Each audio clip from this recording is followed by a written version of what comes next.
নবী রাহমাতুল লিল আলামিন বলছেন, বান্দা যখন সিজদায় যায় কপালটা তার মাটিতে লাগে না, রহমানের দরবারে গিয়ে লাগে।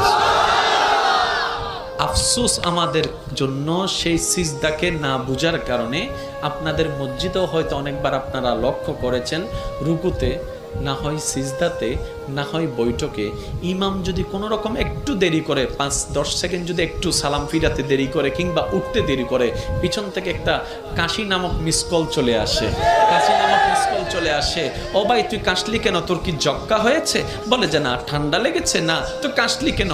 বলে যে হুজুরকে একটু সিগন্যাল দিলাম। কিসের সিগন্যাল? বলে যে আমার 3 তাসবিহ শেষ হয়েছে। হুজুর আপনারটা শেষ হলে আপনি এবার তুলতে পারেন, আপনি এবার মাথাটা তুলতে পারেন, আপনি এবার মাথাটা তুলতে পারেন। হুজুর আমার তাশাহুদ শেষ হয়েছে, দরুদ শেষ হয়েছে, আপনার শেষ হলে আপনি এবার সালামটা ফিরাতে পারেন। কিরে ভাই, নামাজ তো মওলার সামনে দাঁড়ানোর একটা সুবর্ণ সুযোগের নাম, নামাজ তো গুনাহ মাফের একটা জারিয়ার নাম, নামাজ তো রবের রহমত পাওয়ার একটা জারিয়ার নাম।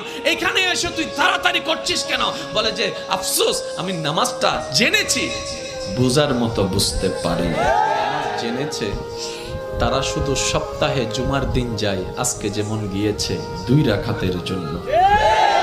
আর যারা নামাজ বুঝতে পেরেছে তারা তো 5 ওয়াক্ত পড়ে পড়ে হাজার ব্যস্ততার মধ্যে রাতের ঘুমটাকে হারাম করে গভীর রাতে তাহাজ্জুদ নামাজে দাঁড়াইয়া যায়।